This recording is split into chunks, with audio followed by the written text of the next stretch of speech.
Hi guys, welcome to my vlog. Kumusta na kayo? Ha? Never surrender. Ito na tayo guys.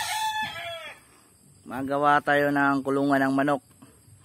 Last June 16 wala tayong trabaho. Ngayon nakabalik na ako sa Skyro na naman. Meron na akong work. Meron na tayong sideline pang finance sa farm natin. Backyard lang pala. So ito guys, tuloy pa rin ang buhay. Huwag kayong surrender. Ito na yung mga sinabi ko last year o last month. Gagawin natin. Yan Marami na tayong kulungan guys. Okay. So papakita ko sa inyo yung setup. Ito yung mga ginawa kong kulungan. Yung last, hindi ako nakapag-vlog. Ito. Taas yan.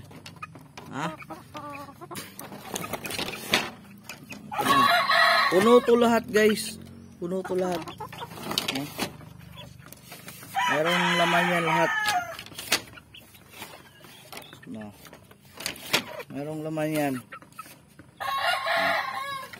So yung iba pinapakawalan ko na kasi wala na tayong kulungan. Ito meron yan lahat guys, tagtatluhan. Ito. Tapos dito malat na to guys kasi 2 days ako wala dito. Nag start ako October 4 Skyro.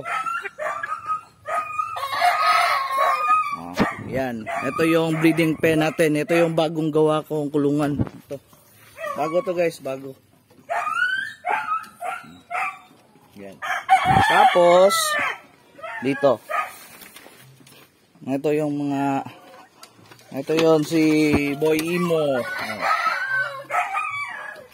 Alala nyo dati nasa taas pa to ng bahay. Ngayon naka siya. Malaya na tayo dito kasi malaki na yung space backyard natin. Tapos yun, kung may dinadaanan kayo, baguhin nyo. Sabi ko dati, babaguhin ko sarili ko. Ngayon, hinay-hinay. Tapos, planuhin nyo yung mga gusto nyo.